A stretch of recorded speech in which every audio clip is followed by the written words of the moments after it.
Hello everyone, welcome to Unacademy Articulate. जैसे कि आप लोग जानते हैं कि सिर्फ और सिर्फ यूपीएससी के लिए 95 डेज बचे हैं, तो क्यों ना इन 95 डेज को इस तरीके से यूटिलाइज किया जाए कि इस बार यूपीएससी हम क्रैक कर लें। तो 95 डेज में इस पर्टिकुलर चैनल पर आपको देखने को मिलेंगे बहुत सारे रिवीजन सेशंस। यहाँ पे इम्पॉर्टेंट सब्जेक्ट्स को प्रॉपर तरीके से सभी टॉप एडुकेटर्स के द्वारा कवर कराया जाएगा और मैं यहाँ पे आर्ट एंड कल्चर का पोर्शन लेने वाली हूँ। आज का हमारा टॉपिक रहेगा obviously visual art. Visual art जिसमें हम लोग आर्किटेक्चर कवर करेंगे। आर्किटेक्चर को थोड़े अलग तरीके से देखने की कोशिश करेंगे और यहाँ पर ये जानेंगे कि कैसे पॉलिटी में चेंज आने के साथ साथ और सोसाइटी में बदलाव आने के साथ साथ आर्किटेक्चर में किस तरीके के बदलाव हुए, उसको पूरा हम एंशिएंट से स्टार्ट करेंगे। यानी हम लोग इंडस वैली सिविलाइजेशन से होते हुए सीधा मॉडर्न इंडिया की ओर चलेंगे। आप लोग बहुत सारे आर्किटेक्चरल डेवलपमेंट्स देखेंगे। ये पर्टिकुलर जो पार्ट है आर्किटेक्चर का, इसको 2 पार्ट्स में कवर कराया जाएगा। आज हम लोग पार्ट 1 लेने वाले हैं, कल हम पार्ट 2 कवर करेंगे। ये कैसे फ्लो करने वाला है, इंडस वैली सिविलाइजेशन का आर्किटेक्चर, देन ऑब्वियसली महाजनपद आए और उनमें मौर्यन एम्पायर आया। अशोक के अंडर बहुत सी आर्किटेक्चरल डेवलपमेंट्स हुई। उस समय में बुद्धिज्म भी काफ़ी फ्लरिश कर रहा था। उसी का असर आपको देखने को मिलेगा आर्किटेक्चर में भी। इसके साथ फिर आप पोस्ट मॉडर्न पीरियड देखते हैं, कुशान्स को आते हुए देखते हैं, बहुत से दूसरे लोग जो कि भारत में नॉर्थ वेस्ट से इन्वेड करेंगे, आप उन्हें आते हुए देखते हैं। उन सब का क्या प्रभाव रहा आर्किटेक्चर पर, वो किस तरह की नई चीज़ें लेकर आ रहे हैं। इसके साथ गुप्तास, जिन्होंने हिंदुज़म को पैट्रनाइज किया, जिन्होंने ब्राह्मणिज्म में टैंट्रिज्म का तड़का लगाया और प्रॉपर हिंदुज़म जो है वो सामने आएगा गुप्तास के टाइम पे। तो टेम्पल आर्किटेक्चर को आप गुप्तास के समय में डेवलप होते हुए देखेंगे।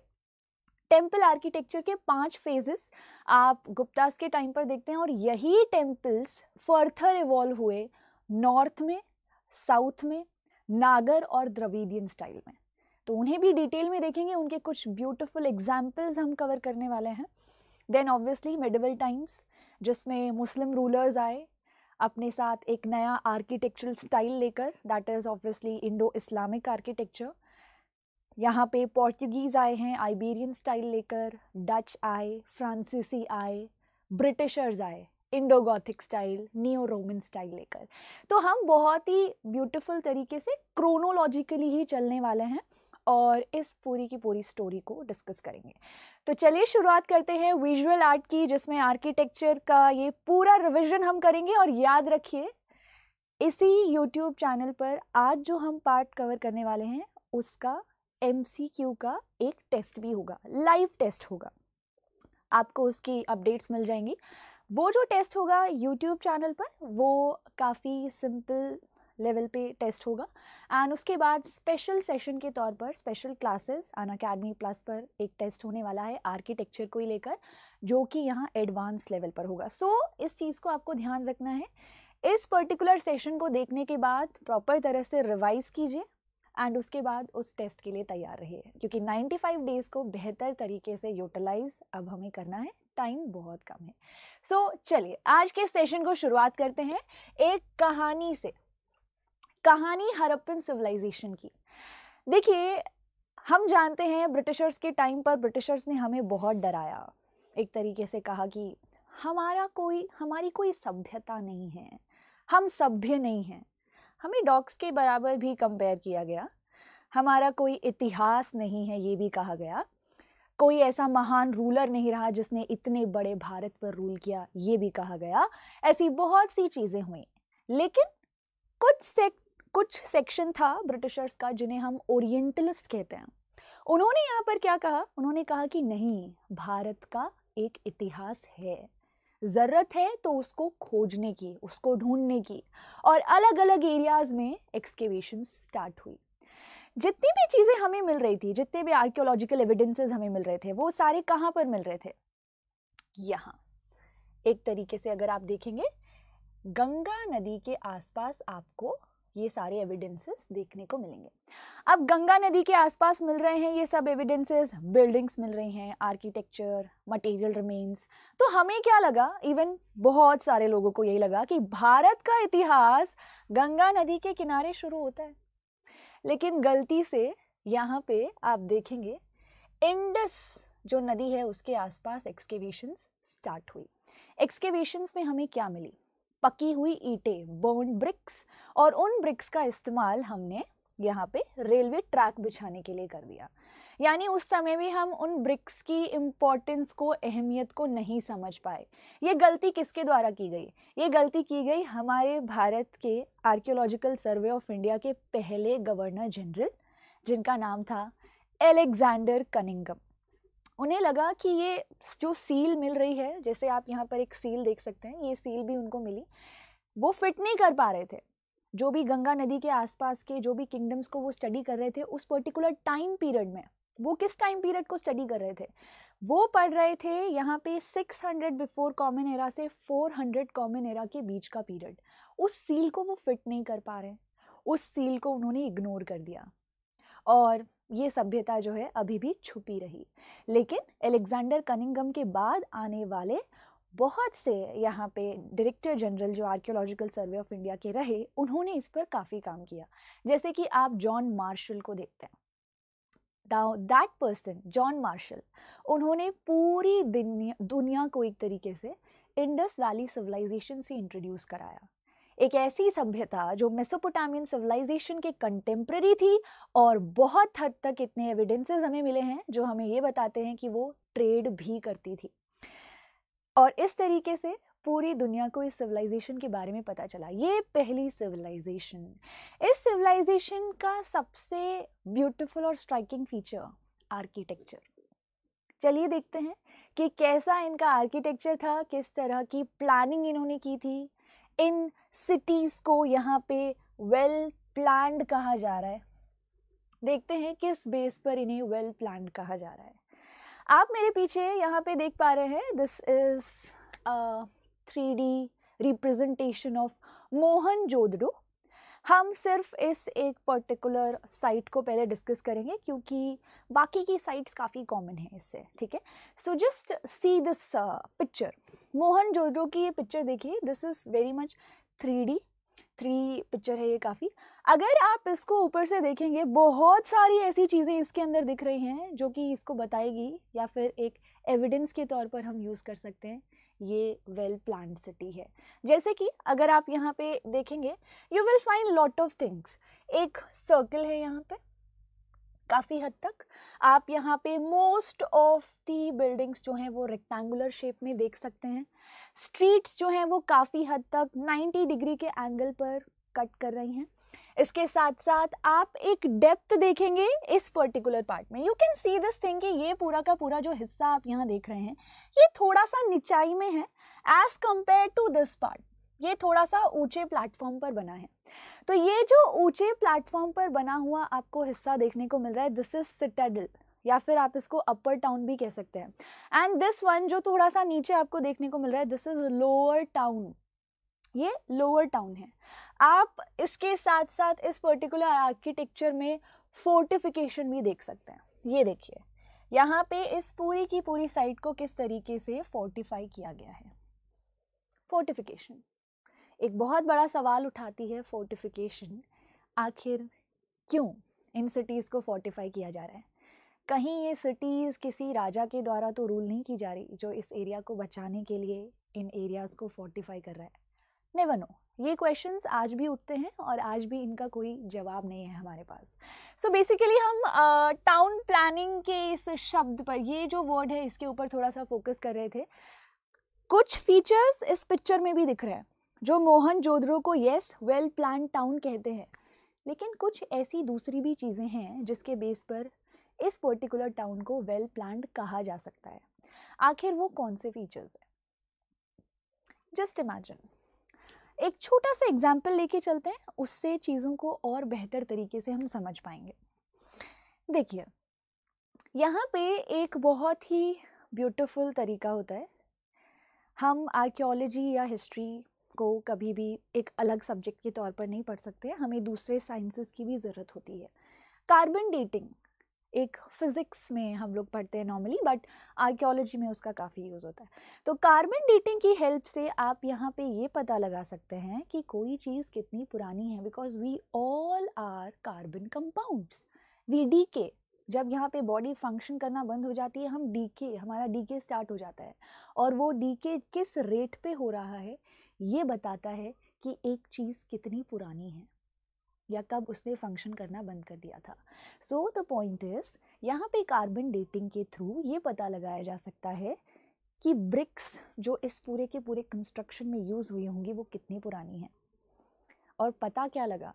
पता ये लगा कि ये जो पूरी की पूरी प्लानिंग आप देख रहे हैं, इस पूरे के पूरे टाउन में जो ब्रिक्स यूज की गई हैं वो नियरली सेम समय की है, सेम टाइम पीरियड की है।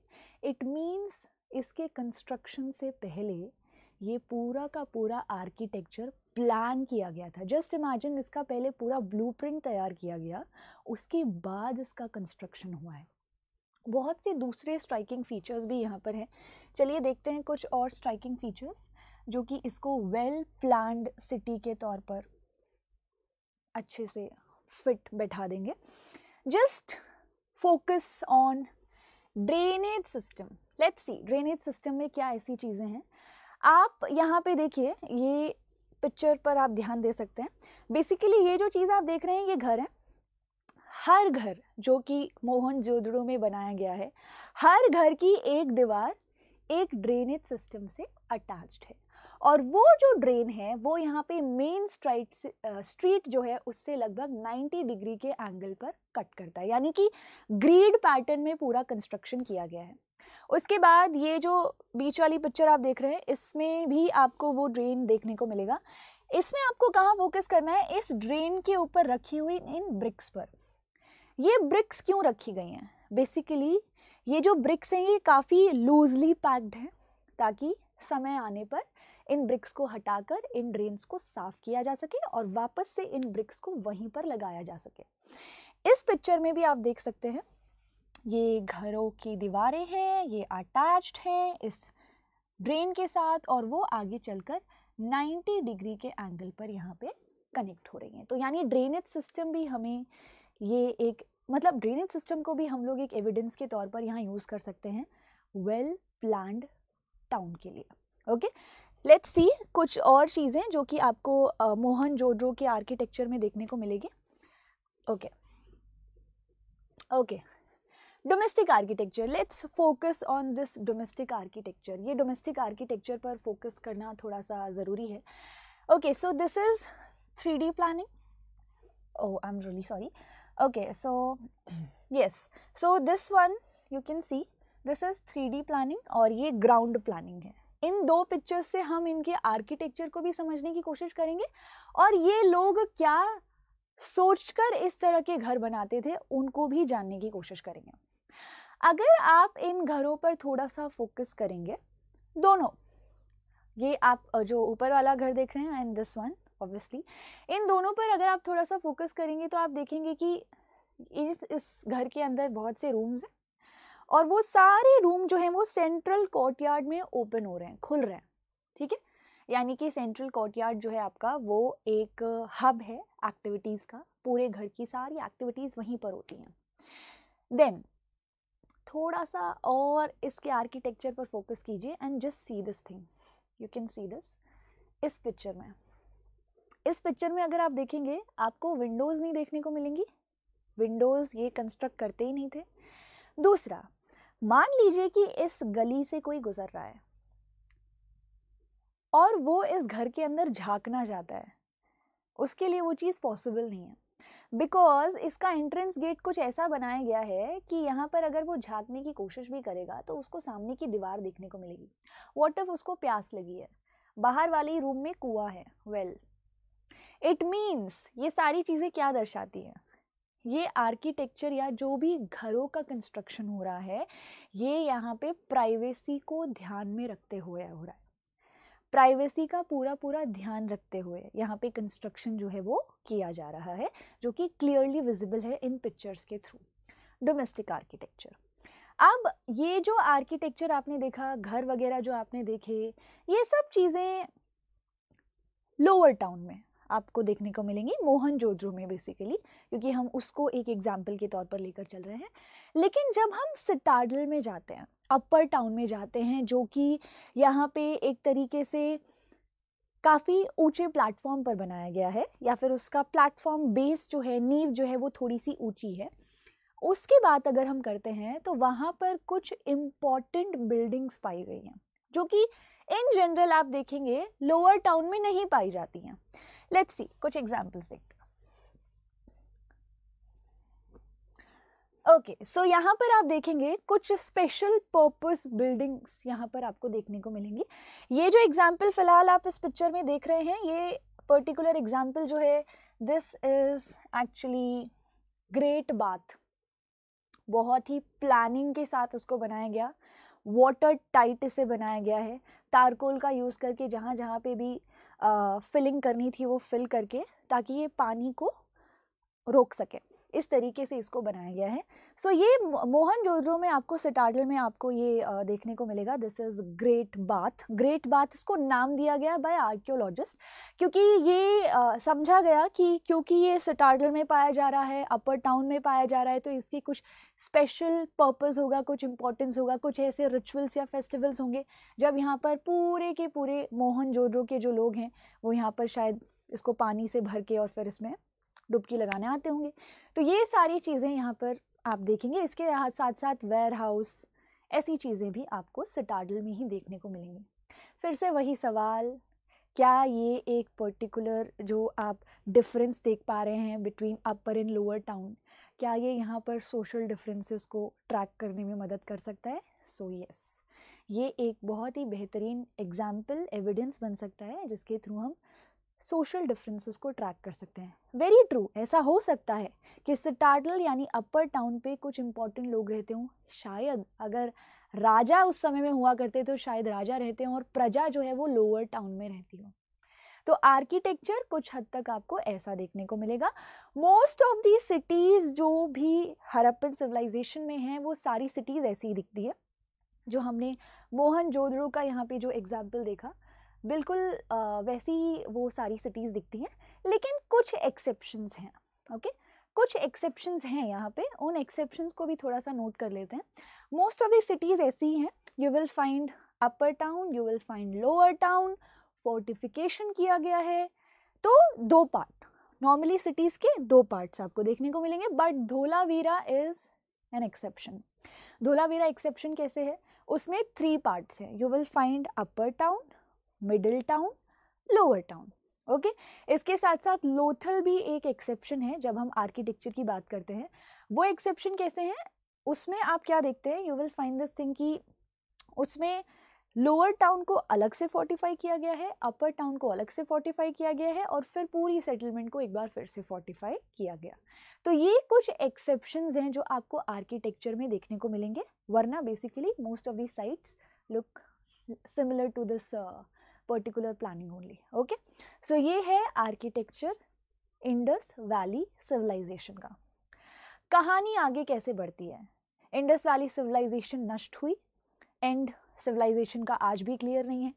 बाढ़ आ गई या डिफॉरेस्टेशन हुआ, नो वन नोज। आज भी इसके ऊपर चर्चा जारी है और वो चलती रहेगी। लेकिन एक गैप आया, उसके बाद हम नॉर्थ वेस्ट से आर्य जो है उन्हें आते हुए देखते हैं।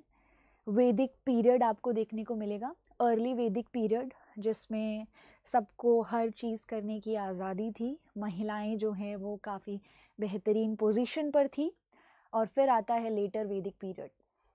अर्ली वैदिक पीरियड में ट्राइब्स के लिए टर्म यूज होती थी जन। वो जन चलते रहे, वो ट्राइब्स एक जगह से दूसरी जगह मूव होती रही, फिर उन्होंने सेटल होना शुरू किया।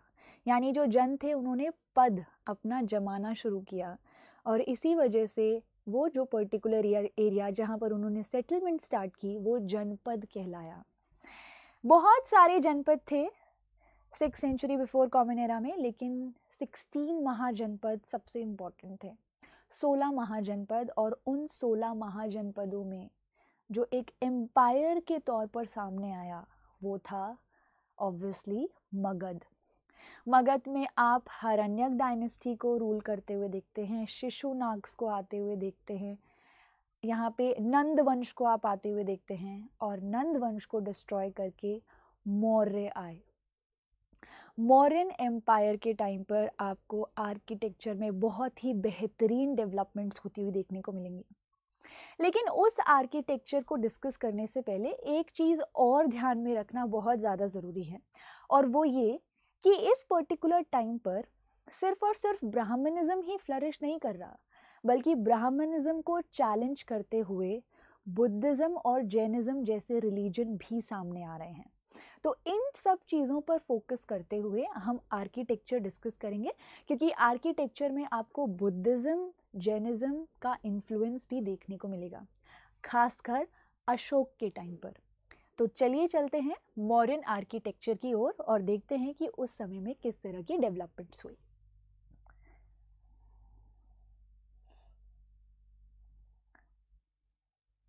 Okay, let's get started.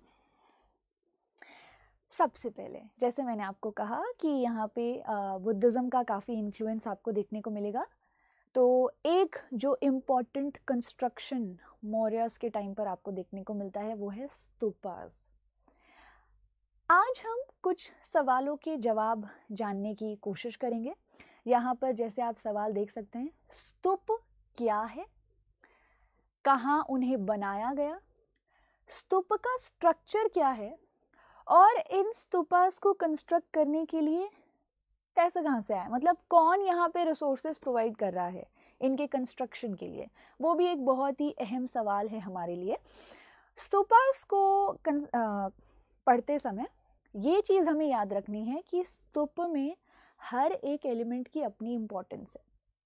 स्तूप का एंट्रेंस गेट है या फिर उसके ऊपर कोई छतरी लगा रखी है, हर एक चीज़ की अपनी इम्पोर्टेंस है और हर एक चीज़ कहीं ना कहीं बुद्धिज़्म से कनेक्ट होती है।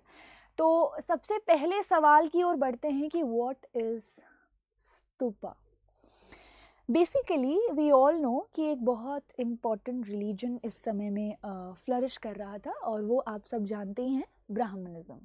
ब्राह्मण्स के अंडर ये रिलीजन काफ़ी ज़्यादा ग्रो कर रहा था, वेरी ट्रू। ब्राह्मणिज्म में आपको बहुत से टेक्स्ट देखने को मिलेंगे जो इस समय में डेवलप हो रहे हैं। यहाँ पे सोसाइटी के सोशल लॉ एंड ऑर्डर को प्रॉपर तरीके से डिफाइन करने की कोशिश की जा रही है। इन टेक्स्ट के थ्रू लोगों को बताया जा रहा है कि क्या धर्म है, क्या अधर्म है, और किस तरीके से काम करना चाहिए। ओके, तो सतपथ ब्राह्मण जो सबसे बड़ा ब्राह्मणिक यहाँ पे ब्राह्मण है, सात पट, सत मतलब 100, पाठ मतलब चैप्टर्स, 100 चैप्टर्स वाला ये जो वैदिक टेक्स्ट है, इसमें भी डेड बॉडी के डिस्पोजल के बारे में काफ़ी इंफॉर्मेशन दी गई है। ओके, सो डेड बॉडी का disposal was actually a very important thing जो उस समय में समझी जाती थी, देखी जाती थी। इसी वजह से इन ब्राह्मणाज में 16 संस्कार दिए हैं। उनमें से जो आखिरी संस्कार है वो अंत्येष्टि या अंतिम संस्कार कहलाता है। तो वो जो संस्कार है, इट्स वेरी इंपॉर्टेंट। क्रीमेशन या disposal of a human body, dead body, is an important ritual इन हिंदुज़्म, और उस समय में अगर हम कहें ब्राह्मणिज्म। बट बुद्धिज़्म भी उस समय में फ्लरिश कर रहा था, और यहाँ आप देखेंगे गौतम बुद्ध की मृत्यु होती है। तो उस चीज़ को कैसे कनेक्ट किया जाएगा, गौतम बुद्ध की मृत्यु को कैसे यहाँ पर दिखाया जा रहा है, क्या चीज़ें की जा रही हैं। सो यहाँ पे बुद्धिज़्म में आप देखेंगे गौतम बुद्ध की बॉडी पार्ट्स, या फिर हम कहें गौतम बुद्ध की बॉडी के जो रेलिक्स हैं, वो नेल्स हो सकते हैं, वो हेयर हो सकता है, या फिर वो बर्तन हो सकता है जिसमें वो भिक्षा मांगते थे। ये जो भी उनकी लाइफ से जुड़े हुए रेलिक्स हैं या फिर उनके बॉडी के जो रेलिक्स हैं, उनको यहाँ पर बचाने की कोशिश की गई, प्रिजर्व करने की कोशिश की गई, पॉट्स के अंदर डाल के। सो बेसिकली यहाँ पर एक पॉट था जिसमें गौतम बुद्ध के रेलिक्स को डाला गया। उस पॉट से फर्दर 8 पॉट्स में उन रेलिक्स को भरा गया, और उन पॉट्स के ऊपर इस तरीके के जो आप माउंड देख सकते हैं बनाए गए। सो बेसिकली स्तूप एक्चुअल में क्या है, stupa is a burial mound. यहाँ पर एक्चुअल में क्या हो रहा है, देयर इज अ पॉट यहाँ पर एक पॉट है इसके बिल्कुल सेंटर में, और उस पॉट के अंदर गौतम बुद्ध के रिलिक्स हैं। रिलिक्स के ऊपर प्रॉपर तरीके से ये स्तूप बनाया गया, दिस इज अ माउंट। तो यहाँ पर क्या चीज़ हो रही है, स्तूप जो है, अगर सिंबोलिज्म की बात करें आर्ट एंड आर्किटेक्चर की फील्ड में, तो स्तूप जो है वो महापरिनिर्वाण का सिंबल बना। महापरिनिर्वाण का मतलब होता है फाइनल ब्लो ऑफ, यानी कि मृत्यु। निर्वाण दो तरह से मिला है गौतम बुद्ध को, एक जीवित रहते रहते जिसको आप निर्वाण कहते हैं, और एक है महापरिनिर्वाण जिससे वो लाइफ एंड डेथ की साइकिल से फ्री हो गए और उनका जन्म फिर कभी नहीं होगा। ओके, सो ये बेसिकली स्तूप क्या है, stupa is actually a burial mound. Let's try to understand ये स्तूप किस तरह से बनाया जा रहा है। आप यहाँ पे देख सकते हैं, you can see this thing, there is a pot. इस पॉट के अंदर रेलिक्स हैं, रेलिक्स के ऊपर उन्होंने अनबर्न्ट ब्रिक्स इस तरीके से लगा दी। अनबर्न्ट ब्रिक्स के ऊपर उन्होंने एक हेवी प्लास्टर किया, और इस तरह से ये माउंट पूरा का पूरा तैयार हो गया। कुछ इम्पॉर्टेंट साइट्स जहाँ पर ये स्तूप बनाए गए थे वो लगभग 9 साइट्स हैं। 8 में रेलिक्स थे, लेकिन एक जो पॉट जिसमें सबसे पहले उनके रेलिक्स रखे गए थे वो भी अपने आप में एक इम्पॉर्टेंट पॉट बन जाता है, इसलिए 9 इम्पॉर्टेंट सबसे शुरू की जो साइट्स थी वहाँ पर ये स्तूप बनाए गए थे। यहाँ पर आप देख सकते हैं नाम मेंशन्ड है, कपिलवस्तु, रामग्राम कुशीनारा एंड वैशाली, पावापुरी, राजगृह, ये सारे पटना में हैं। सो बेसिकली ये वो साइट्स हैं जो गौतम बुद्ध से जुड़ी हुई हैं। कहीं पर उनकी मृत्यु हुई, कहीं उनका जन्म हुआ, कहीं पर उन्हें अपना सर्मन दिया। ओके, कुछ अननोन साइट्स भी हैं जो कि टेक्स्ट में मेंशन्ड हैं, बट वी डोंट नो आज के प्रेजेंट टाइम में वो कौन सी साइट्स हैं। ठीक है, तो टेक्स्ट में ये मेंशन्ड है, पिपलावन, विदतपीड़ा, अलकप्पा। वी डोंट नो कि ये एक्चुअल में कहाँ एग्जिस्ट करती थी, टेक्स्ट में ज़रूर मेंशन है ये। सो दीज आर 9 साइट्स जहाँ पर सबसे पहले स्तूपास को कंस्ट्रक्ट किया गया था। ओके, बट अशोक आए, अशोक ने इन स्तूपास को खुलवाया, उन पॉट्स को निकलवाया, उन पॉट्स में जो रिलिक्स थे उनको फर्दर डिवाइड करवाया, और 84,000 में ये फर्दर डिवीजन किया गया, और उसके बाद अशोक के टाइम पर 84,000 स्तूपास बनाए गए। अब सोचने की बात है 84,000 ही क्यों? 84,000 इसलिए क्योंकि अगर आप बुद्धिस्ट टेक्स्ट के बारे में जानते हैं, यहाँ पे त्रिपिटक्स के बारे में जानते हैं, सुत्त पीटक, विनय पीटक, अभिधम्म पीटक, अगर उनमें जितने भी डिस्कोर्स हैं, जितने भी चैप्टर्स हैं, उन सबको इकट्ठा अगर कर दिया जाए तो उनकी जो काउंटिंग निकल कर आती है that is 84,000। So 84,000 basically teachings Gautam Buddha की, उसको यहाँ पे दिखाने के लिए 84,000 में रिलिक्स को फर्दर डिवाइड किया गया और 84,000 स्तूपास को कंस्ट्रक्ट किया गया। सो स्तूपास एक इम्पॉर्टेंट कंस्ट्रक्शन था अशोक के पीरियड में, बट अशोक के पीरियड में जो स्तूप बने वो बहुत सिंपल थे। जैसे कि आप यहाँ पे इस पर्टिकुलर पिक्चर में देख रहे हैं, बिल्कुल ऐसे ही दिखते थे, simple mound.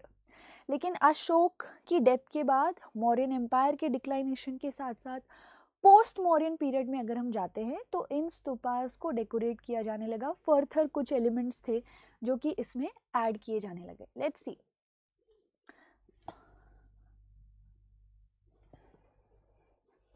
Okay, you can see this, यहाँ पे फर्दर क्या क्या चीज़ें ऐड हुई हैं इस पर्टिकुलर पिक्चर में आप देख सकते हैं।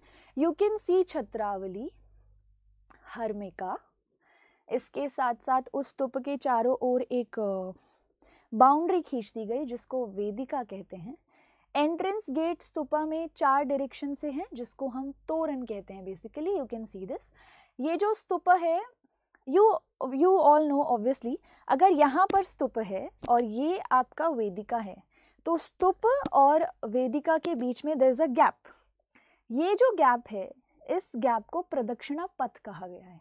ओके, सो बेसिकली आप स्तूप के चारों ओर यहाँ पे चक्कर काट सकते हैं, आप यहाँ पे परिक्रमा कर सकते हैं, तो प्रदक्षिणा पथ उसके लिए यूज किया गया।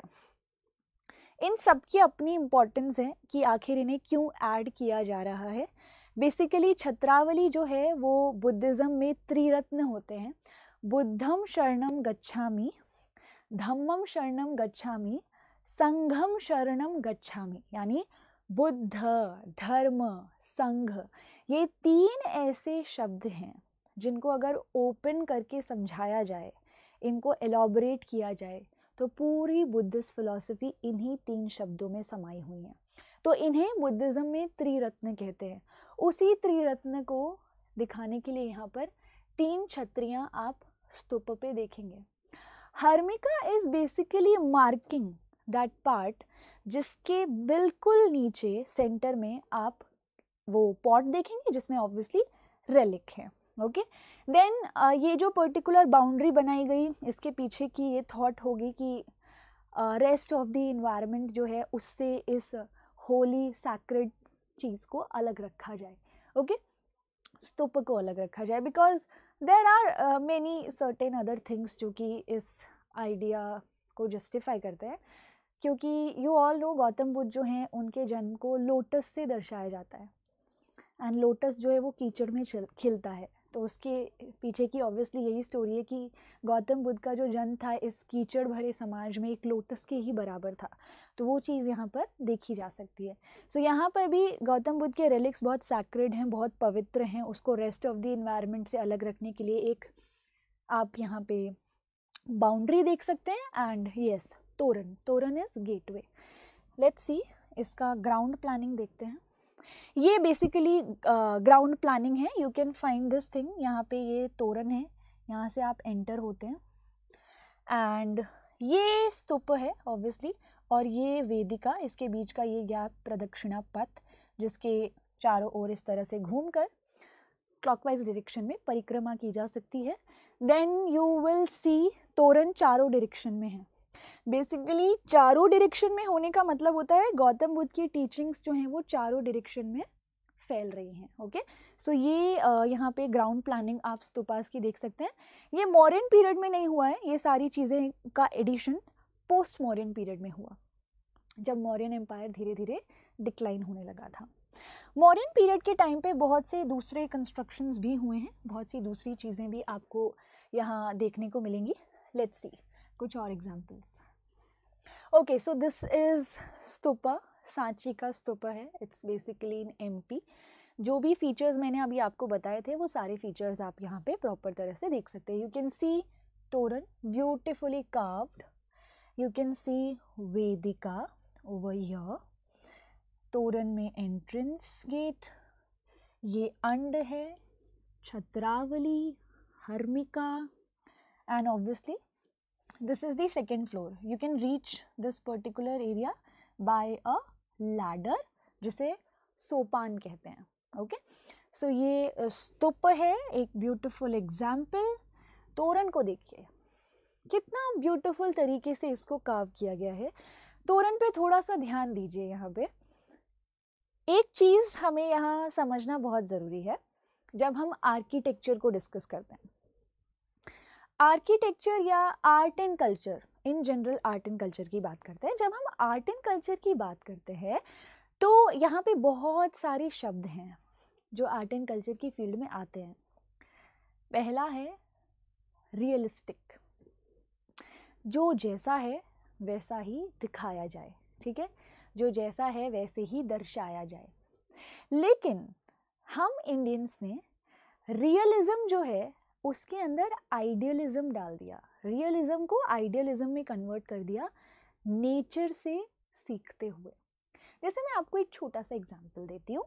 आइडियलिज्म मतलब क्या? आइडियलिज्म मतलब अगर एक पुरुष को दिखाया जाए तो 6 पैक्स एब्स के साथ दिखाया जाना चाहिए, एक महिला को दिखाया जाए तो एक प्रॉपर फिगर के साथ दिखाया जाना चाहिए। तो ये आइडियलिज्म का कंसेप्ट जो है वो भारत में आया और हमने ये सारी चीज़ें नेचर से अडॉप्ट की। जैसे कि एक महिला जो है उसको आप इस तरीके से इन नॉर्मल जो है वैसे भी आप दिखा सकते हैं। Okay, you can just show this like this also. लेकिन हमने एक महिला को आइडियलाइज किया। We want a lady to be with a proper waist in this way, so we did this thing. हमने यहाँ पर चीज़ों को आइडियलाइज करना शुरू कर दिया।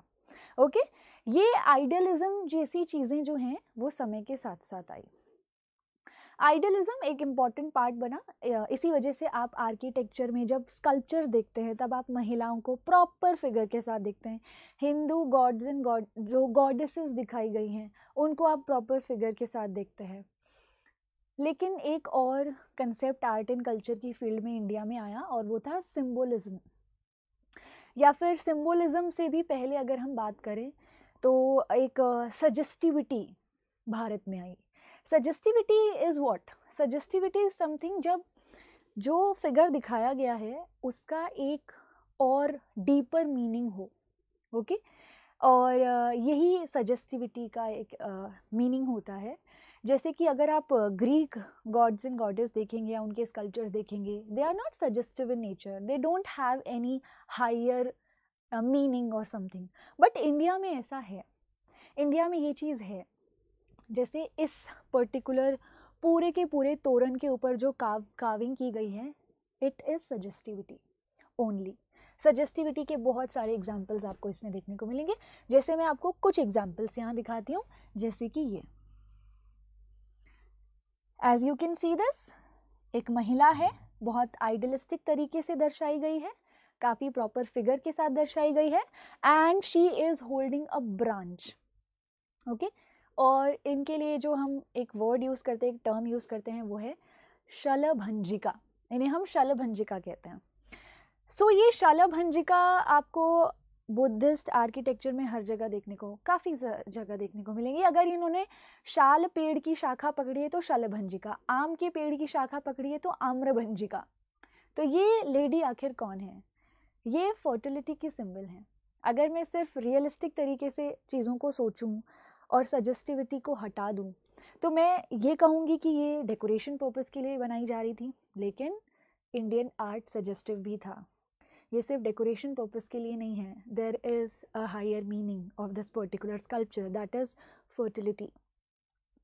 कहानियाँ ये कहती हैं कि गौतम बुद्ध की जो माँ थी महामाया, उन्होंने गौतम बुद्ध को स्टैंडिंग पोजीशन में जन्म दिया था। जो नीड थी उस समय में स्कल्पचर मेकिंग में, उस नीड से सजेस्टिविटी आई। बेसिकली उस पर्टिकुलर चीज़ को, ये जो स्टैंडिंग पोजीशन में जन्म देना, इस चीज़ को आप एज इट इज़ नहीं दर्शा सकते because it looks absurd, but उसको सजेस्टिव तरीके से शलभंजिका, आम्रभंजिका बनाकर सजेस्टिविटी को ऑब्वियसली आर्ट एंड आर्किटेक्चर की फील्ड में लाकर प्रॉपर मैनर में दर्शाया गया। So this is what suggestivity is. अब मान लीजिए पीपल का पेड़ है और वो खाली है और बहुत सारे लोग उसके चारों ओर बैठे हैं। नॉर्मली बुद्धिस्ट आर्किटेक्चर में आपको ये भी देखने को मिलेगा। This is also suggestivity. आखिर उस पीपल के पेड़ के आगे जब कोई बैठा ही नहीं है तो ये सारे लोग किसके आगे हाथ जोड़कर खड़े हैं? गौतम बुद्ध। वो जो पेड़ है वो गौतम बुद्ध को दर्शाता है, उनके निर्वाण को, एनलाइटनमेंट को सिंबलाइज करता है। That is also suggestivity. तो ये सारी चीज़ें आपको इंडियन आर्किटेक्चर में देखने को मिलती है। शलभंजिका, आम्रभंजिका। सो बेसिकली ये जो तोरण आप देख रहे हैं ये सांची के स्तूप का है, एंड तोरण जो होते हैं उनके ऊपर जो कार्विंग की जाती है वो जातक स्टोरीज होती हैं। बेसिकली जातक स्टोरीज क्या हैं? गौतम बुद्ध के 547 जन्म पहले हो चुके हैं। ये उनका आखिरी जन्म था जिनमें उनको निर्वाण मिला, प्रॉपर नॉलेज मिली, और नॉलेज अटेन करने के बाद वो लाइफ और डेथ की साइकिल से फ्री हो गए। तो उनके जो प्रीवियस बर्थ्स हुई हैं 547, उनसे जुड़े हुए 547 जातक स्टोरीज हैं। उन जातक स्टोरीज को इस तरह के तोरन्स पर कार्व किया जाता है। जब सांची के स्तूप की बात करते हैं तो सांची के स्तूप पर वेसांत्र जातक कार्व की गई है, जब गौतम बुद्ध का जन्म वेसांत्र नाम के एक राजा के तौर पर हुआ था किसी टाइम पर। ये जातक स्टोरीज जो हैं ये एक तरीके से बुद्धिस्ट क्रॉनिकल का हिस्सा हैं। जैसे मैंने आपको कहा सुत्त पीटक, विनय पीटक, अभिधम्म पीटक। तो इसमें जो सुत्त पीटक है वो फर्थर निकायज में, 5 निकायज में डिवाइडेड है। आप यहाँ पे दीघ निकाय देखेंगे, मध्यम निकाय देखेंगे, इसके साथ साथ अंगुतारा निकाय, खुद्दक निकाय, और यहाँ पे सम्यता निकाय। तो खुद्दक निकाय में 547 जातक्स को कंपाइल किया गया है। तो वो 547 जातक्स जो हैं आपको जगह जगह बुद्धिस्ट आर्किटेक्चर में कार्व्ड देखने को मिलेंगे। And one example is this Sanchi के स्तूप पे वेसांत्र जातक। ओके, सो ये भी एक ब्यूटीफुल एग्जांपल हमने यहाँ पर देखा। Let's move on.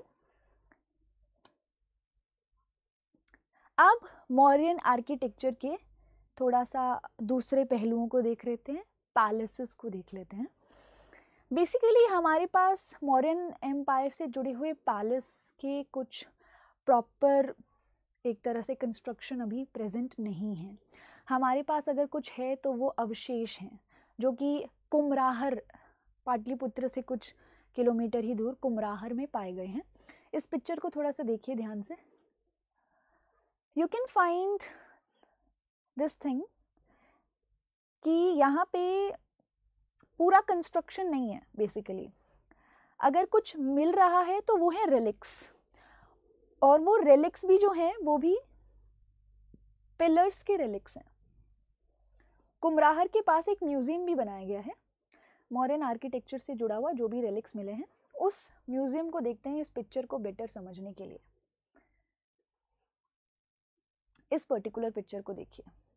ये जो पीछे अभी आपने कुमराहर की इमेज देखी थी उन रेलिक्स की, वो कुछ ऐसे दिखते हैं। यू कैन सी दिस, ऊपर का जो पूरा कंस्ट्रक्शन था वो गायब है, वो आज के समय में है ही नहीं। हमारे पास अगर कुछ है तो वो ये पिलर्स। इससे क्या अंदाजा लगाया जा सकता है? See, history is all about interpretations. इससे ये अंदाजा लगाया जा सकता है कि शायद यहाँ पे जो ये पिलर्स लगाए गए हैं ये पिलर्स मोनोलिथिक हैं, एक ही पत्थर से पूरी तरह से बनाए गए ऑब्वियसली। एंड ये पिलर शायद पूरे के पूरे कंस्ट्रक्शन को सपोर्ट करने के लिए यहाँ पर लगाए जाते थे, और पूरा कंस्ट्रक्शन शायद लकड़ी का होता था, इसलिए आज के समय में वो कंस्ट्रक्शन एग्जिस्ट नहीं करता। इस तरह की इंटरप्रिटेशंस यहाँ पर हो सकती हैं। सो हम कह सकते हैं कि मौर्यन एम्पायर में जो प्रिंसिपल बिल्डिंग मटेरियल था वो वुड था, और पिलर्स को जो यहाँ पर पैलेसेस में लगाया जा रहा है ये सपोर्टिंग मटेरियल के तौर पर है। और ये जो पिलर्स पाए गए हैं, इनके जो भी अवशेष पाए गए हैं, ये बहुत ही शाइनी है और ब्लैक स्पॉटेड बफ सैंडस्टोन से बनाए गए हैं। इवन इनके ऊपर आप देखोगे गोल्डन वाइन्स हैं। वाइन्स मतलब कि इस तरह के पैटर्न्स, जो आप इस तरह के पैटर्न्स जनरली बनाते हैं इस तरह से, ये इस तरह के पैटर्न्स जो हैं वो भी आपको इन पिलर्स के ऊपर बेसिकली देखने को मिलेंगे।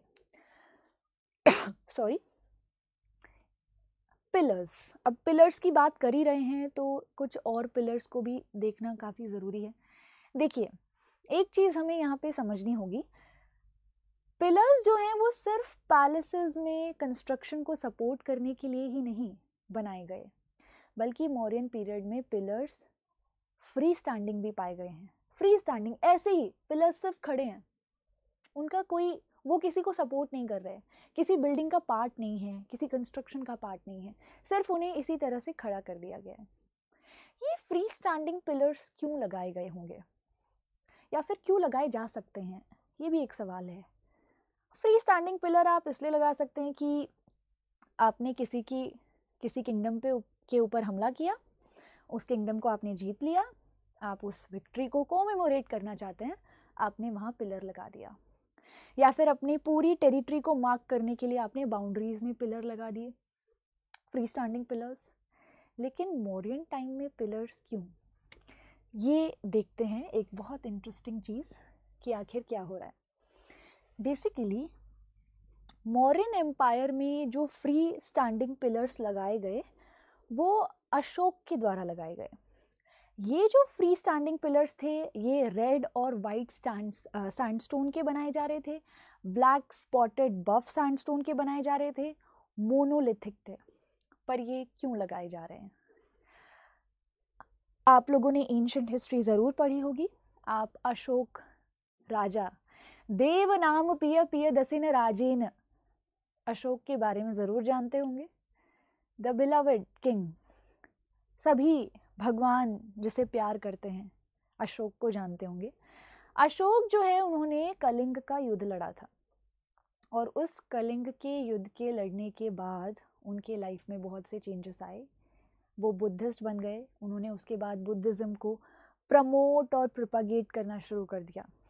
वो इसके बारे में अपनी जनता से बात करना चाहते थे, बट मौर्यन एम्पायर इतना बड़ा है कि वो पर्सनली ऑब्वियसली जाके बात नहीं कर सकते। तो एक आइडिया उनके दिमाग में आया, और वो आइडिया क्या था? वो आइडिया था यहाँ पे लोगों से बात करना, बट थोड़े अलग तरीके से। यहाँ पिलर्स लगाए गए। पिलर्स के ऊपर जो भी वो मैसेज डिलीवर करना चाहते थे उनको कार्व किया गया, और फिर उन पिलर्स को फॉर एग्जांपल वीकली बेसिस पर एक व्यक्ति यहाँ पे अपॉइंट कर दिया गया था। उन पिलर्स पे जो भी मैसेज होता था वो पढ़ा जाता था। जैसे मैं आपको एग्जांपल देती हूँ, पिलर्स के ऊपर जो भी चीज़ें कार्व की गई वो काफ़ी डायरेक्ट स्पीच में थी। जैसे कि पिलर्स पर लिखा होगा, मैं राजा अशोक, मैंने कलिंग का युद्ध लड़ा। ऐसा युद्ध मैंने अपने जीवन में कभी नहीं लड़ा था। मैंने इस युद्ध से ये सीखा कि इस पूरी दुनिया को सिर्फ और सिर्फ वॉर से नहीं जीता जा सकता। इस युद्ध को मतलब इस पूरी दुनिया को तो अपने विचार, अपने थॉट्स जो हैं उससे भी जीता जा सकता है। अगर आप एक किंगडम के ऊपर हमला भी करते हो तो आपको उस किंगडम को जीतने के लिए सिर्फ उस टेरिटरी की ज़रूरत नहीं, उस पर रहने वाले लोगों की भी ज़रूरत है। लेकिन कलिंग के युद्ध में मेरे पास सिर्फ वो टेरिटरी बच गई और हर एक व्यक्ति मारा गया। मैं किस पर रूल करूं आखिर? इसलिए मैं कहना चाहता हूं अपनी प्रजा से कि युद्ध में कुछ नहीं रखा। धम्म को समझिए, सभी के रिलीजन जो है उनकी रिस्पेक्ट कीजिए, अपने पेरेंट्स की, अपने एल्डर्स की, अपने छोटे की, बड़े की रिस्पेक्ट कीजिए, जानवरों से अच्छा व्यवहार कीजिए। और मैं अपनी आने वाली जनरेशन से भी ये कहना चाहूँगा कि वो भी युद्ध को त्याग दें। इस तरह के डायरेक्ट स्पीच में जो मैसेजेस हैं वो इस तरह के पिलर्स के ऊपर कार्व किए गए हैं। तो ये फ्री स्टैंडिंग पिलर्स लगभग 40 फीट्स के हुआ करते थे और इनको अशोक के टाइम पर लगाया गया। ये पिलर्स के भी टाइप्स हैं। कुछ बिना कैपिटल वाले हैं, कैपिटल का मतलब होता है हेड बेसिकली, कुछ कैपिटल वाले हैं। तो देखते हैं इन पिलर्स को। ओके, सो ये अर्ली मॉडर्न पीरियड का पिलर है बेसिकली। इस पिलर का अगर आप शाफ्ट वाला पार्ट देखेंगे it is in rectangular shape और ये उसका हेड है। Okay okay, let's see. Okay, so Ashoka के पिलर्स दो टाइप के हैं, with animal on top basically, यानी कि कैपिटल होगा उस पिलर के ऊपर, और कुछ ऐसे पिलर्स हैं जिनके ऊपर कुछ भी नहीं है। जिनके ऊपर एनिमल है उसका जो पूरा का पूरा कैपिटल है उसको प्रॉपर तरह से यहाँ पे असेंबल किया गया है। यू विल फाइंड शाफ्ट जो बहुत एकदम नीचे है, देन बेल शेप्ड कैपिटल। ये पर्टिकुलर कैपिटल पर्शियंस लेकर आए थे भारत, उनसे हमने ये कैपिटल बनाना सीखा। इसको बेल शेप्ड कैपिटल भी कहते हैं। उसके बाद you will find a base and then animal. Tiger actual में किसका सिंबल है? According to Ashok and Ashokan inscriptions as well as other text, tiger, या टाइगर नहीं, आई एम सॉरी, लॉयन, जो लॉयन है वो यहाँ पे गौतम बुद्ध का सिंबल बताया गया है, जो आप बहुत से एग्जाम्पल्स में देखेंगे। ये देखिए, bull capital Rampurwa, lion capital Sarnath. ये पर्टिकुलर कैपिटल आज के समय में भारत का एम्बलम है। इसके ऊपर एक चक्र हुआ करता था, धर्म चक्र प्रवर्तन का सिंबल, लेकिन ये जब पाया गया, जब इसको ढूंढा गया तो वो चक्र इस तरह से साइड में गिरा हुआ था। ओके, सो ये आज के समय में यहाँ पे हमारे भारत का एम्बलम भी है। 4 शेर क्यों बनाए गए हैं? 4 शेर का मतलब है गौतम बुद्ध की जो टीचिंग्स थी वो चारों ओर हर डायरेक्शन में दहाड़ रही हैं, ये इसका मतलब होता है basically. Then you will find lion capital in Sanchi also, लेकिन ये पूरी तरह से खत्म हो गया, एक तरह से काफ़ी बुरी हालत में है ये। ओके, कुछ और कैपिटल्स देख लेते हैं। ये देखिए, यहाँ पे आप देख सकते हैं, you can C Lauriya Nandgarh, this particular area, यहाँ पे आपको लॉयन कैपिटल देखने को मिलेगा। रामपुरवा में ऑब्वियसली बुल कैपिटल है। वैशाली में लॉयन कैपिटल। सनकिस्सा जो एरिया है वहाँ पे एलिफेंट जो है वो एक कैपिटल के तौर पर पिलर पर यूज़ किया गया है। एंड एलिफेंट जो है वो सभी जानवरों में सबसे ज़्यादा बुद्धिमान होता है, तो इसको भी गौतम बुद्ध का सिंबल माना जाता है।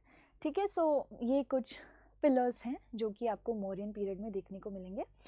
मौर्यन पीरियड में बुद्धिज़्म को पॉपुलराइज करने के लिए एंड बुद्धिज़्म को पैटर्नाइज करने के लिए कुछ और फर्दर कंस्ट्रक्शंस भी किए गए।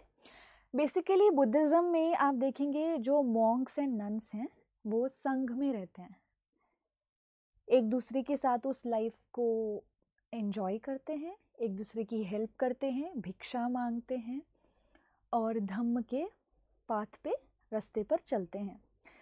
तो यहाँ पे मॉन्क्स एंड नन्स को दो एरियाज़ की बेसिकली ज़रूरत होती है, एक वो जहाँ पर वो रहेंगे, रिसाइड करेंगे, और एक वो जहाँ पर वो वर्शिप करेंगे या मेडिटेशन करेंगे। सो बेसिकली दो कंस्ट्रक्शंस यहाँ पे सामने आते हैं, चैत्य और विहार। चैत्य इज वर्शिप प्लेस या फिर जहाँ पे मॉन्क्स एंड नन्स मेडिटेशन करते होंगे, और विहार जो हैं वो यहाँ पे एक तरीके से रेसिडेंशियल एरियाज हैं। तो इस पर्टिकुलर टाइम पे मौर्यन पीरियड में बहुत से चैत्य, बहुत से विहार जो हैं उनका कंस्ट्रक्शन भी किया गया और उनको इन बुद्धिस्ट मॉन्क्स और नन्स को दान भी किया गया, क्योंकि अशोक एक राजा के तौर पर खुद भी पैटर्नाइज कर रहे थे, तो उनकी तरफ से भी काफ़ी ज़्यादा रिसोर्सेज प्रोवाइड की गई हैं इन चैत्य और विहार्स को बनाने के लिए। इसके साथ साथ गौतम बुद्ध के बाद आने वाले जो काफ़ी लोग हैं उन्होंने भी इसे पैटर्नाइज किया। मर्चेंट्स और ट्रेडर्स की तरफ से भी काफ़ी पैसा इनको कंस्ट्रक्ट करने में आया है। तो एक और कंस्ट्रक्शन का टाइप जो आप मौर्यन पीरियड में देखेंगे वो है चैत्य और विहार। Let's see. ओके, तो चैत्य और विहार बेसिकली कंस्ट्रक्ट नहीं, कार्व किए गए हैं, मतलब आप यहाँ पे केव्स देखने वाले हैं। तो there is a place Jahanabad in Bihar, वो बिहार का मैप है, उस मैप में जो आप एनसर्कल्ड एरिया देख रहे हैं दैट पार्ट इज जहानाबाद। उस जहानाबाद में 7 केव्स हैं। वो जो 7 केव्स हैं वो यहाँ पे कार्व की गई थी। 2 पहाड़ियाँ हैं बराबर हील्स, उन्हें बराबर इसलिए कहा जा रहा है क्योंकि अब अभी मैं जब आपको पिक्चर दिखाऊंगी तो वो एकदम बराबर दिखती हैं। और नागार्जुन हील्स, नागार्जुन पहाड़ी पे बराबर हील्स में 4 केव्स कार्व की गई हैं, लोमस ऋषि केव, सुदामा केव, कर्ण छोपर एंड विश्व झोपड़ी केव। और नागार्जुन हिल्स जो हैं उसमें आपको 3 केव्स देखने को मिलेंगी, गोपी का कुभा, वैद्यतिका का कुभा, वापिया का कुभा। कुभा इज बेसिकली कुआ, इन केव्स के पास कुआ था तो इसलिए वो नाम रखा गया। चलिए इन केव्स को ज़रा देखते हैं, क्योंकि केव्स से ही हम मौर्यन आर्किटेक्चर को थोड़ा और समझ पाएंगे। ओके, सो ये पिक्चर देख सकते हैं आप, ये बराबर पहाड़ी है, यू कैन सी दिस, बराबर इसलिए बराबर। ओके, सो ये बराबर पहाड़ी आप देख रहे हैं एंड यहाँ पे ये आप इस केव का एंट्रेंस गेट देख रहे होंगे, एक आप यहाँ पे एंट्रेंस गेट देख रहे होंगे। सो बेसिकली ये जो केव आप देख रहे हैं this is Lomas Rishi cave and this particular cave is Sudama cave. Cave के बाहर वाले पार्ट को देखते हैं, फिर केव के अंदर जाकर देखेंगे कि क्या चीज है। Yes, so this is Lomas Rishi cave. बहुत ब्यूटीफुली इसका एंट्रेंस गेट जो है वो कार्व किया गया है। देखिए जरा इसको, अगर आप इसके एंट्रेंस गेट को देखेंगे तो एक आर्च बनाया गया है, इसके साथ साथ इस कार्विंग को देखिए आप, ये कार्विंग किसकी याद दिला रही है? ये कार्विंग ऐसा लग रहा है कि लकड़ी की कार्विंग है। नॉर्मली जब आप राजस्थान जैसे इलाकों में जाओगे तब आपको जाली वर्क काफ़ी लकड़ी पर देखने को मिलेगा, तारकशी वाला जो काम होता है वो आपको देखने को मिलेगा। It's very similar to that, you know. So ये कार्विंग कुछ इस तरीके से की गई है कि ये आपको एक तरह से याद दिलाती है वुड की, लकड़ी की। तो यहाँ से भी आर्कियोलॉजिस्ट और हिस्टोरियंस ने इस चीज़ को इंटरप्रेट किया कि शायद लकड़ी इनके लिए एक बहुत ही अहम प्रिंसिपल मटेरियल के तौर पर था कंस्ट्रक्शन के लिए। So you will find wooden resemblance on decorative work and सबसे ब्यूटिफुल चीज़ इसके अंदर वॉल्स। जस्ट सी दिस, ये मॉन्क देखिए और उसके रिफ्लेक्शन को आप यहाँ पे इस वॉल पर देखिए, कितनी पॉलिश्ड वॉल है। तो पॉलिश्ड वॉल्स जो हैं वो भी एक बहुत इम्पॉर्टेंट फीचर थी मौर्यन आर्किटेक्चर का। पॉलिश्ड वॉल्स ही नहीं, पॉलिश्ड पिलर्स भी। थोड़ी देर पहले ही हमने एक ब्यूटीफुल एग्जाम्पल के तौर पर इस चीज़ को समझने की कोशिश की थी। तो ये केव्स हैं, केव्स के कुछ एग्जाम्पल्स अब हम देखेंगे। सो बेसिकली ये प्लानिंग होती है केव्स की। केव्स में अभी हमने एंट्रेंस गेट देखा था, entrance gate, you will find this part is a hall, फिर एक और अंदर से रूम होता है and this is one more room. ये एंट्रेंस गेट है बेसिकली उस रूम का। ये ग्राउंड प्लानिंग है, यहाँ से आप एंटर होते हैं, there is a hall over here, आप यहाँ से प्रॉपर रूम के अंदर एंटर हो सकते हैं। सो ये केव्स कुछ इस तरह की अंदर से दिखती हैं। ये देखिए सुदामा केव में अलग क्या है, that room is in circle shape. Karna Chaupar में ये वाला जो रूम है, ये रूम जो है आप स्क्वायर में देख सकते हैं। विश्व झोपड़ी में 2 रूम्स हैं बेसिकली। उसके बाद नागार्जुन हिल्स जो है वहां पर आपको गोपी का कुभा देखने को मिलेगा। बेसिकली नागार्जुन हिल्स में जो केव्स हैं वो कैप्सूल के शेप की दिखती हैं जब आप अंदर जाते हैं। उनके जो एंडिंग्स हैं वो फ्लैट नहीं है, वो राउंडेड हैं काफी हद तक। इसीलिए गोपी का कुभा, वदतिका का कुभा एंड वापिया का कुभा, जिसको मिर्जा मंदी भी कहते हैं। ओके, सो ये कुछ केव्स का कंस्ट्रक्शन भी मौर्यन पीरियड में आप देखेंगे। इन केव्स को बनाया भी गया और इन केव्स को यहाँ दान भी किया गया, ग्रांट भी किया गया। यहाँ पे जो बुद्धिस्ट मॉन्क्स थे, नन्स थे, उनको भी। और उस पर्टिकुलर टाइम पर एक और सेक्ट काफ़ी इम्पोर्टेंट था, अजीविका सेक्ट। तो अजीविका सेक्ट को भी यहाँ पर काफ़ी दान की गई ये केव्स दशरथ के द्वारा। इसके साथ साथ काफ़ी सारे ऐसे रूलर्स थे मौर्यन पीरियड में जिन्होंने इन केव्स के कार्विंग को, एक्सकेवेशन को पैटर्नाइज किया और उसके बाद इन मॉन्क्स और नन्स को दान किया। ओके, सो इस तरह से मौर्यन आर्किटेक्चर हमारा पूरा होता है। याद रखिएगा इस पूरे आर्किटेक्चर में जो भी हम लोग चीज़ें कर रहे हैं उसके ऊपर कुछ ही दिनों में मैं लाइव इसी पर्टिकुलर चैनल के ऊपर एक MCQ का टेस्ट लूँगी। वो सिंपल होगा, इतना ज़्यादा डिफ़िकल्ट नहीं होगा। एडवांस लेवल पर जो हम इस आर्किटेक्चर का टेस्ट लेने वाले हैं वो स्पेशल क्लास में होगा। Okay, on obviously Unacademy plus. So ये है Mauryan period. Post Mauryan period में आपको बहुत सारे यहाँ पे रूलर्स नॉर्थ वेस्ट से आते हुए देखने को मिलेंगे। नॉर्थ वेस्ट से वो आ रहे हैं, भारत को वो इन्वेड कर रहे हैं।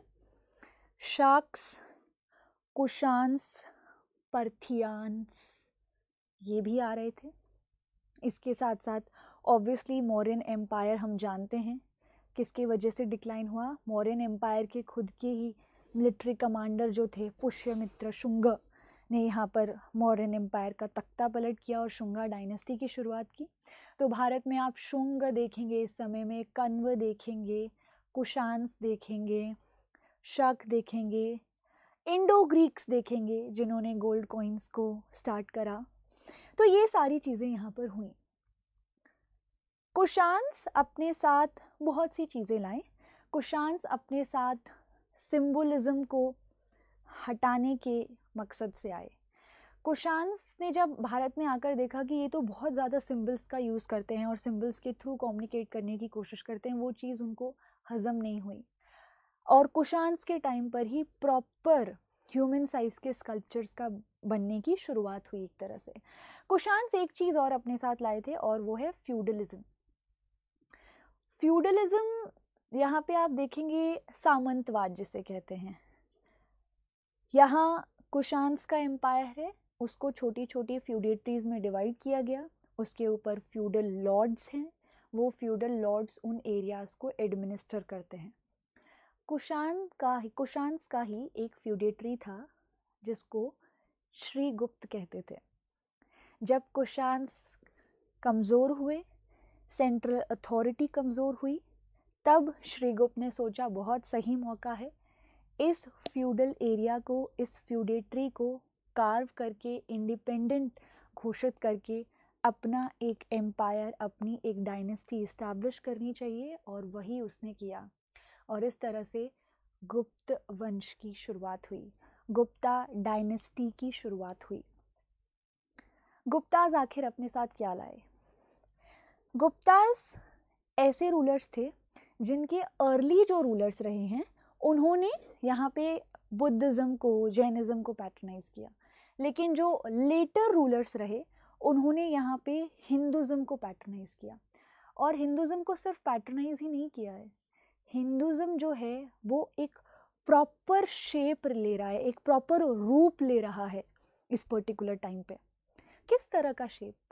टैंट्रिज्म।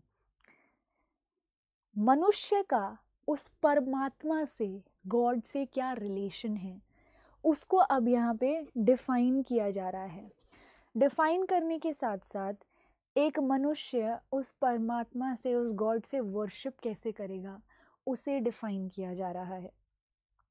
टैंट्रिज्म, तंत्र सामने आ रहा है, एक सिस्टमैटिक तरीका सामने आ रहा है गॉड की वर्शिप करने का, और उसी का एक हिस्सा था मंदिर।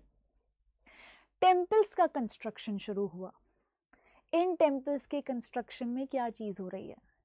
टेम्पल्स कंस्ट्रक्ट किए गए, माना गया कि ये जो टेम्पल्स हैं इनमें गॉड रहते हैं। आप एक पर्टिकुलर डे पर गॉड को विजिट करेंगे, उनकी वर्शिप करेंगे, उसका भी एक सिस्टमैटिक तरीका है। तिलक लगाना है, घंटी भी बजानी है, फूल ऑफर करने हैं, फ्रूट ऑफर करने हैं, ये सब टैंट्रिज्म का पार्ट बना।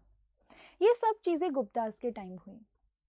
तो गुप्ताज जो हैं उन्होंने इंट्रोड्यूस किया टेम्पल कंस्ट्रक्शन। गुप्ताज के टाइम पे सबसे पहले केव टेम्पल्स सामने आए, और फिर प्रॉपर टेम्पल्स सामने आए। बेसिकली गुप्ताज के टाइम पे टेम्पल कंस्ट्रक्शन की आप 5 फेजेस देखेंगे। गुप्ताज तो चले गए, बट ये टेम्पल कंस्ट्रक्शन की जो प्रोसेस है ये ख़त्म नहीं हुई। ये टेम्पल कंस्ट्रक्शन की जो प्रोसेस थी ये फर्थर इवॉल्व हुई, और फर्थर जो इवोल्यूशन हुआ वो नॉर्थ में हुआ, साउथ में हुआ।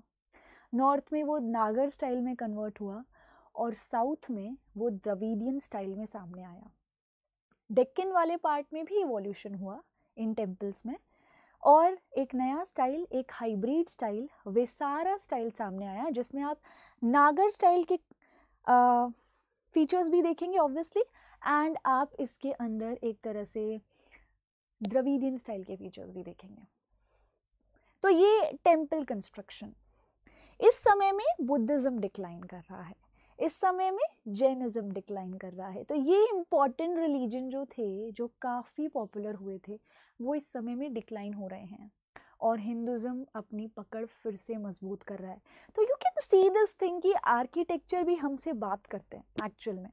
वो हमें ये बताते हैं कि पॉलिटी में जो चेंजेस आ रहे हैं वो दिखा ही रहे हैं, बल्कि सोसाइटी में क्या चेंजेस आ रहे हैं, लोगों का रुझान किस ओर बढ़ रहा है, उसके बारे में भी आर्किटेक्चर हमें जानकारी देता है।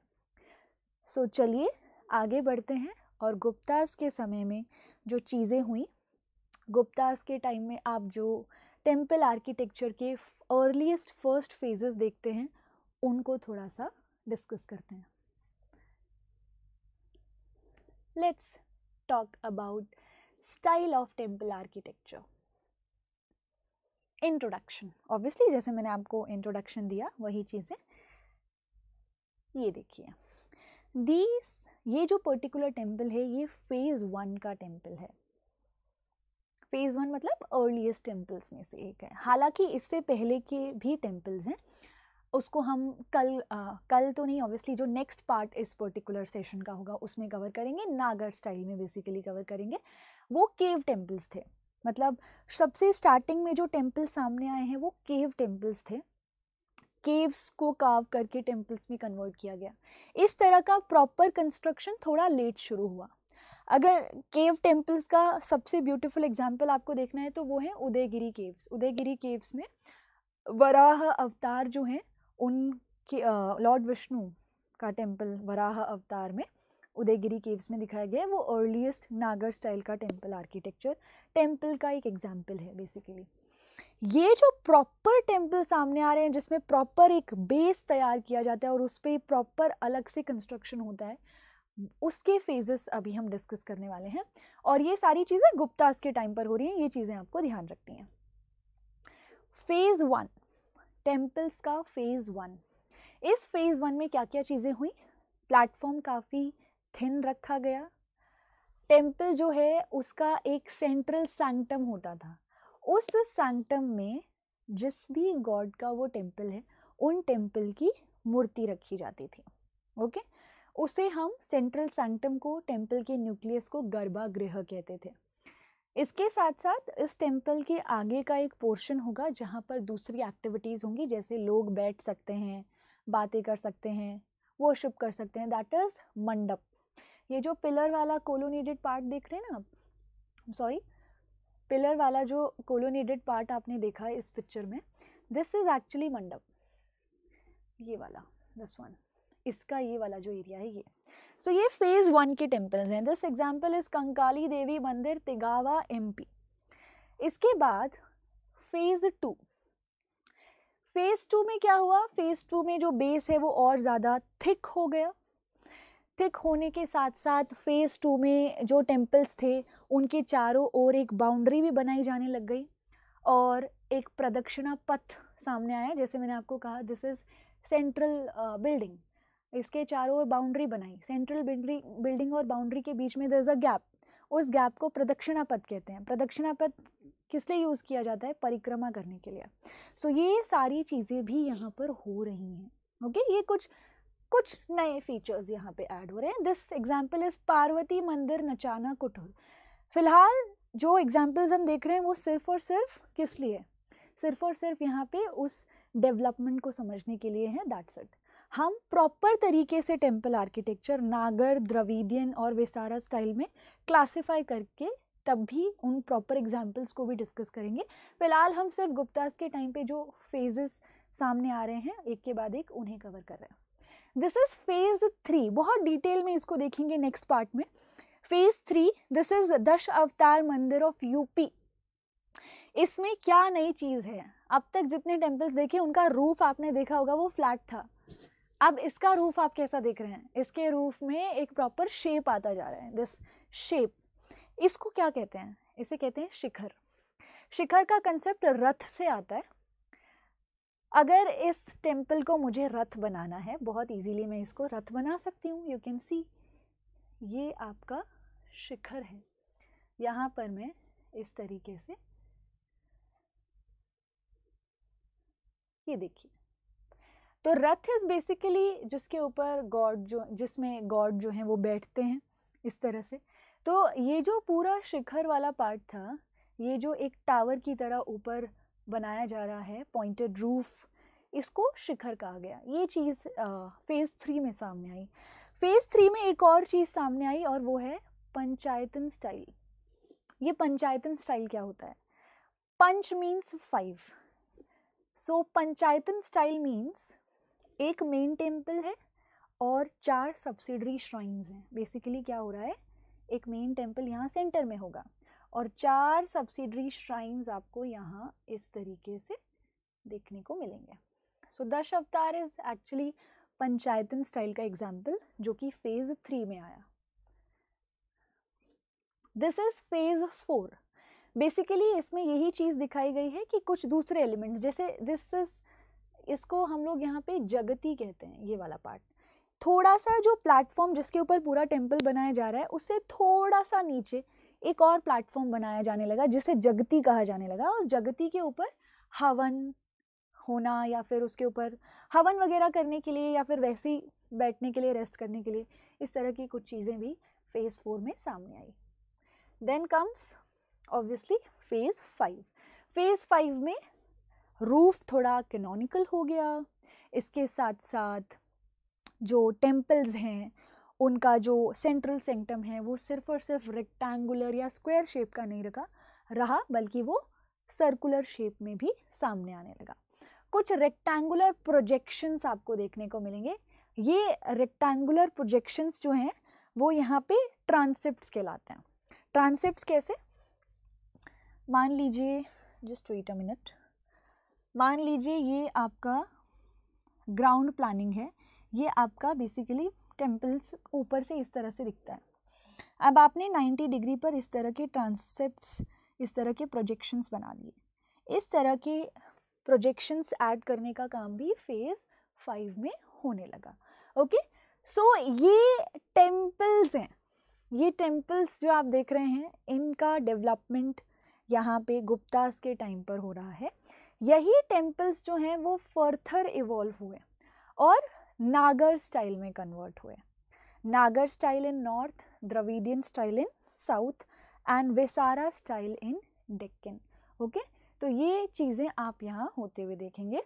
नागर स्टाइल के जो टेम्पल्स हैं वहाँ से हम हमारे सेशन की फिर से शुरुआत करेंगे इसी पर्टिकुलर आर्किटेक्चर की सीरीज़ के सेकेंड पार्ट में।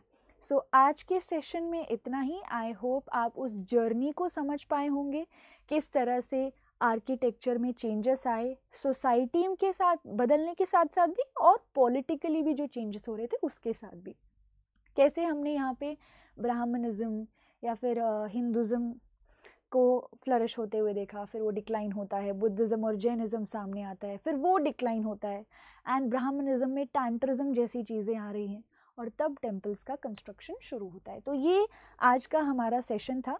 इस जर्नी को फर्थर आगे बढ़ाएंगे और मॉडर्न आर्किटेक्चर तक लेकर जाएंगे सेकेंड पार्ट में। ओके, सो आज के इस सेशन के बारे में आपको का क्या मानना है? अगर आप इसी तरह के सेशंस और चाहते हैं तो ज़रूर कमेंट सेक्शन में बताएं। और इस सेशन को अगर आप पसंद करते हैं तो प्लीज़ लाइक ज़रूर करें, इस पर्टिकुलर चैनल को सब्सक्राइब करें, अपने फ्रेंड्स के साथ इसके बारे में लिंक शेयर करें, बिकॉज ये पर्टिकुलर चैनल जो है वो अब रेस्ट ऑफ दी डेज जो बच गए हैं यूपीएससी के लिए उसके लिए प्रॉपर सिस्टमैटिक तरीके में रिवीजन कराने वाला है और ये एक रिवीजन सेशन हमने किया। इसके साथ अनअकैडमी प्लस पर भी मैं पढ़ा रही हूँ फुल फ्लेज कोर्सेज में art and culture, ancient, medieval, modern history, post independence, world history, पूरा हिस्ट्री वाला पोर्शन जो है वो मैं प्रॉपर कोर्सेज के फॉर्म में, फुल फ्लेज एग्जॉस्टिव कोर्सेज के फॉर्म में कवर करा रही हूँ। आप भी अनअकैडमी प्लस का हिस्सा बन सकते हैं क्योंकि अनअकैडमी प्लस पर सभी टॉप एडुकेटर्स लाइव सेशंस ले रहे हैं। इन अनअकैडमी प्लस के कोर्सेज में doubt resolving sessions, weekly quiz, study material, test series, सब कुछ आपको एक ही पैकेज के अंदर देखने को मिलेगा। सो ज़रूर अनअकैडमी प्लस को सब्सक्राइब करें और अनअकैडमी प्लस को सब्सक्राइब करने के लिए 10% डिस्काउंट अवेल करने के लिए आप रेफरल कोड का यूज़ कर सकते हैं। My referral code is ARTIYT10। ये मेरा रेफरल कोड है, इसको अगर आप यूज़ करते हैं तो आपको अनअकैडमी सब्सक्रिप्शन पर 10% का डिस्काउंट मिलेगा। So stay tuned and take care और इन सेशंस को इसी तरह से लेते रहिए और रिवाइज करते रहिए।